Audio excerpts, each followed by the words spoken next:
প্রিয়।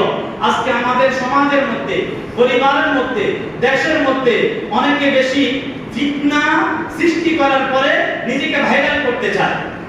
বাবা, আপনি তো ভাইরাল হচ্ছেন না, আপনি আমাদের দেশ সমাজটাকে নষ্ট করে দিচ্ছেন।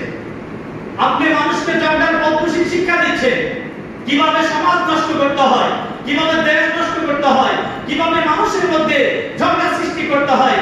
আমাদের সমাজের মধ্যে ইসলাম বলে তোমরা শান্তি প্রতিষ্ঠিত করো। আপনারা দুইজন মিলে আপনারা কথা বলতেছেন, আপনি তাকে উপরে, আপনাদের কাছে কেউ যাবার মতো নাই, অথবা আপনাকে কেউ বলার মতো নাই, আপনাকে মারার জন্য ভাবেন কোথায়? আপনি সেখানে বসে বসে গুটিবাজি করবেন, আপনি সেখানে বসে কথাবার্তা বলবেন, আর আমাদের ঘরে ঘরে, এলাকায় এলাকায়, মহল্লে মহল্লার মধ্যে দুই দলের মধ্যে মারামারি শুরু হয়ে যাচ্ছে। তাহলে আপনি কি মুসলমান না আপনি শয়তানের অনুসারী? এটা একমাত্র শয়তানের অনুসারী ছাড়া কারো পক্ষে এটা করা সম্ভব না। আপনাকে কে মারলো? আপনি কি মায়ের আঘাত পেয়েছেন? আপনাকে মানুষ কোথায় পাচ্ছে? কারো মায়ের সন্তান, কারো বুক খালি হয়ে যাচ্ছে, কারো স্ত্রী বিধবা হয়ে যাচ্ছে, কারো সন্তান এতিম হয়ে যাচ্ছে। আপনার কি? আপনার তো কিছু করার নাই।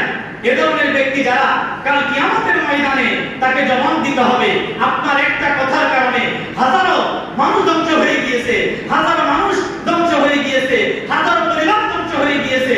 কাল কিয়ামতের ময়দানে সেই তামার জমিনের উপরে, সূর্য মাথার উপরে থাকবে, মাওলাই কারীমের দরবারে আপনাকে অবশ্যই অবশ্যই সেই দিন আপনাকে আপনার দুনিয়ার এই গুলিবাজির, ফিতনাবাজির হিসাব কাল কিয়ামতের ময়দানে দেওয়া লাগবে কিনা? দেওয়া লাগবে।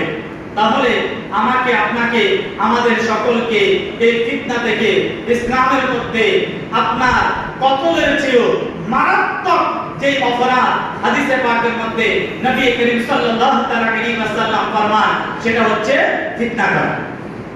তো ফিতনা নিজেও করব না, ফিতনা যেখানে তৈরি হচ্ছে। গতকালকে আমি এক জায়গা থেকে আরেক জায়গায় আসতেছি, আমি রিকশায় উঠলাম। যখন রিকশায় উঠলাম, রিকশা ওঠার পরে কোন জায়গা দিয়ে একটু প্রবলেম হচ্ছে, ওই হাল্লা হচ্ছে, রিকশাওয়ালা ব্রেক করে বলতে, মানে ব্রেক করে সে একটু তাকাচ্ছে, বলে এটার সাথে আপনার সম্পর্ক কি? এখানে আপনার দ্বারা আপনার সম্পর্ক কি? আপনি যেমন একজন মানুষ, আমি তেমন মানুষ। তা আমি যদি এই ফিতনা থেকে বাঁচার জন্য দ্রুত আমি সামনের দিকে চলে যাচ্ছি, আপনি এখানে কেন দাঁড়াচ্ছেন? বলে হুজুর মাফ করে দিন। আমি বলি না, সদা সর্বদা ফিতনা বড় হয় প্রথমে 2, এরপরে 4, এরপরে 8, এরপরে 16, এরপরে 32। এভাবে যখন এটা যত বেশি ভাইরাল হবে তত বেশি। এজন্য ফিতনা ফাসাদের সময় আমাকে আপনাকে যোগাযোগ বিচ্ছিন্ন রাখতে হবে। যোগাযোগ এটা মেইনটেইন করা। আপনি বলবেন যে আজকে তো ইন্টারনেট নেই, সেই দিকে, ওটা উদ্দেশ্য না।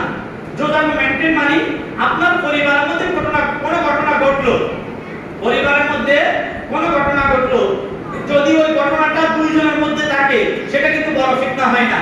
এক ভাই যখন আরেক ভাইকে বলে, ওই ভাই যখন আরেক ভাইকে বলে, এক বোন যখন আরেক বোনকে বলে, ওই ফিতনার সাথে যত মানুষ আস্তে আস্তে যত মানুষ ইনভলভ হয় তত কিন্তু সেটা বড় আকারে ধারণ করে। তাই আমি আপনাদেরকে বলবো, আমাদের ঘরের মধ্যে আমরা শান্তি চাই, আমাদের পরিবারের মধ্যে আমরা শান্তি চাই, আমাদের সমাজের মধ্যে আমরা শান্তি চাই। আর এই ফিতনা যার মাধ্যমে হয়, যিনি ঝগড়া সৃষ্টি করে, তার নাম হচ্ছে শয়তান। আপনার কোরআন কারীমের মধ্যে আল্লাহ তাআলা বলেন, শয়তান হচ্ছে তোমাদের প্রকাশ্য শত্রু। আমাদের শত্রুর নাম কি?